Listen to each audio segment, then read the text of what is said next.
In my second grade school portrait, I'm wearing my favorite turtleneck from Walmart. Lopsided bangs cut across my forehead. Baby teeth are missing, but I'm grinning anyway. Given my pleasant expression, nobody would have guessed that this 8-year-old girl was an expert thief of paperbacks, floofy pens, and tasseled bookmarks. Anyone who attended an American school from the 80s onward may remember the Scholastic Book Fair. Exactly. Students anticipate it like a major holiday, and adults remember it with a rosy fondness.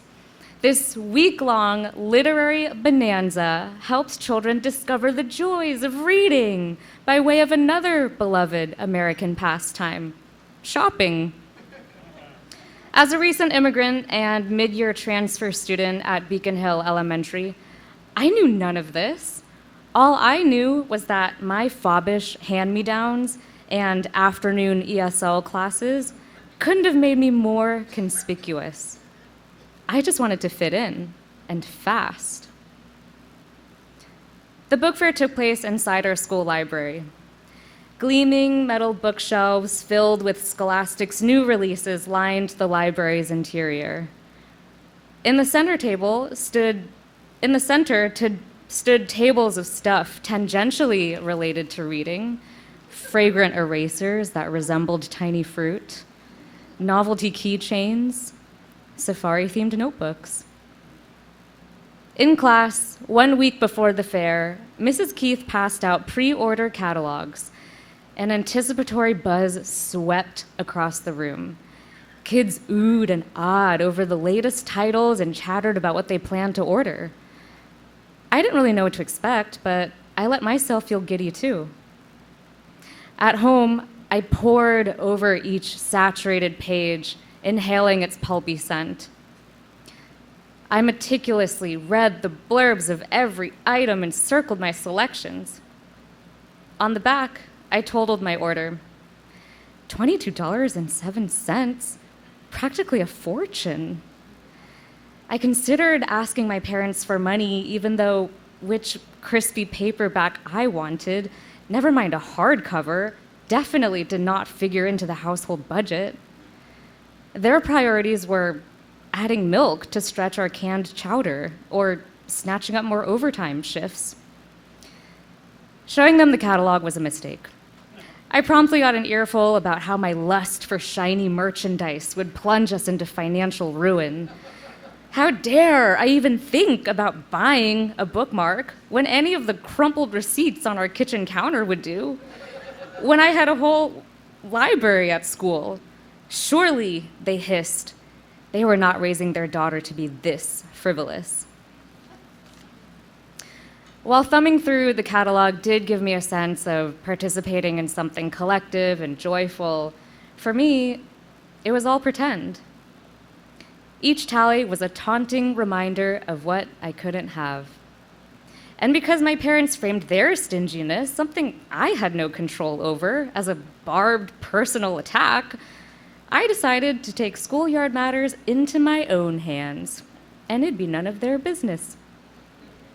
When pre-orders arrived, we walked into class to see shrink-wrapped bundles atop each other's desks. Mrs. Keith stood by, a placid smile on her face, as students raced inside, shrieking, eyes wide, to tear into their packages. Kids who ordered the same books bonded instantly, a new social currency forming within seconds. The spectacle put our economic statuses on full display. Who had ordered the entire boxed set of Magic Treehouse? Who got a measly little notepad? Who had received nothing at all? I remember having the sole barren desktop, but I can't be sure because we poor kids were doing a performance of our own, one of indifference, trying our best to be invisible in the commotion because inviting pity was worse than being ignored. The week of the actual book fair presented me with another shot at inclusion. Buying anything was out of the question, so petty crime it was. Blinded by a searing need to assimilate and without helicopter parents hovering over my life, I didn't necessarily see stealing as wrong. If anything, it felt fair. Why did the other Chinese girl with immigrant parents have a 30-pack of gel pens when I only had the dollar store Bic ones? Besides, Scholastic clearly had plenty of inventory, so what was 1 or 2 books missing from their shelves? It was a victimless crime. My shoplifting strategy was simple: be stealthy and swift.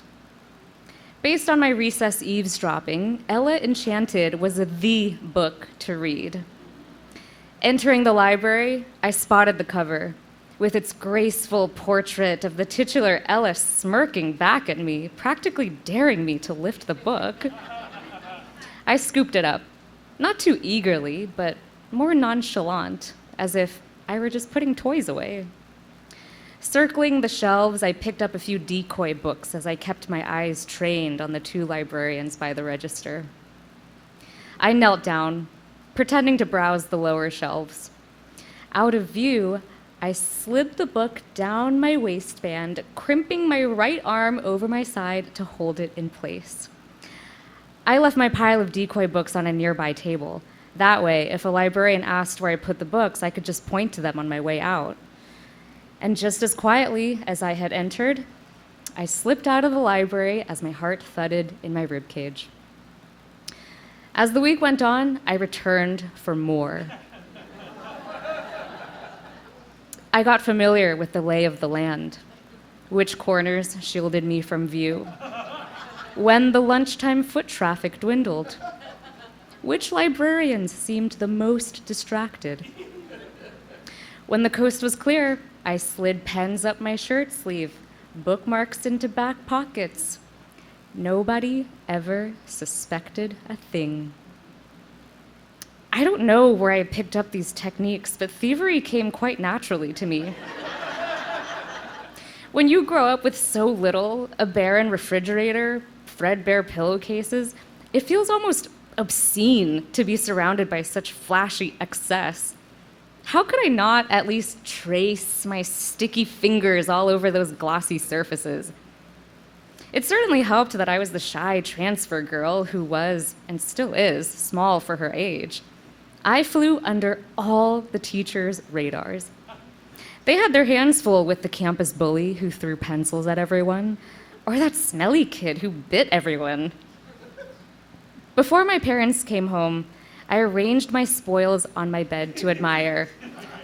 Finally, I felt the thrill my classmates did, but mine felt hollow.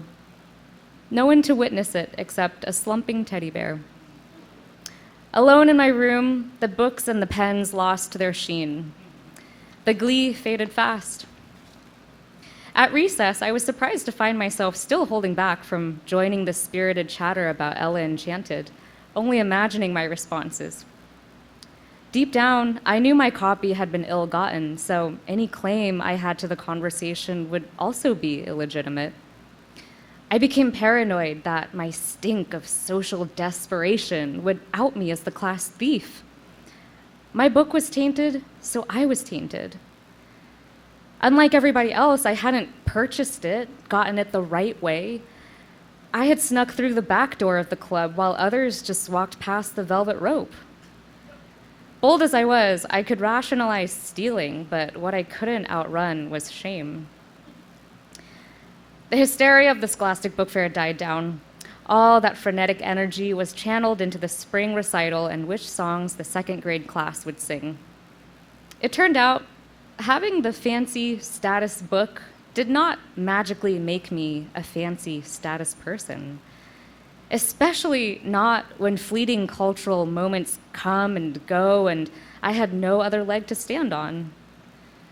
While my stolen goods hadn't fast-tracked me into social relevance, the kernel of guilt I carried meant I did have a moral compass after all.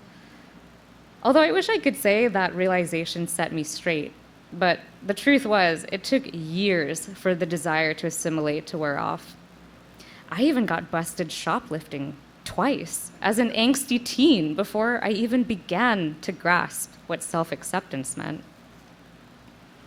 Now, as a law-abiding adult who often drives below the speed limit and can afford as many books as I want, even hardcovers, I understand that exclusivity is bought, but true belonging is not. Though, if I tried to tell that to 8-year-old me, she would have eyed me suspiciously from beneath her jagged bangs. But I would reassure her, because I've also lived long enough to discover that everything she so vehemently rejected, reading tattered old books, speaking a foreign language, and wearing secondhand clothes, have since become quite trendy. Even asymmetrical haircuts. Thank you.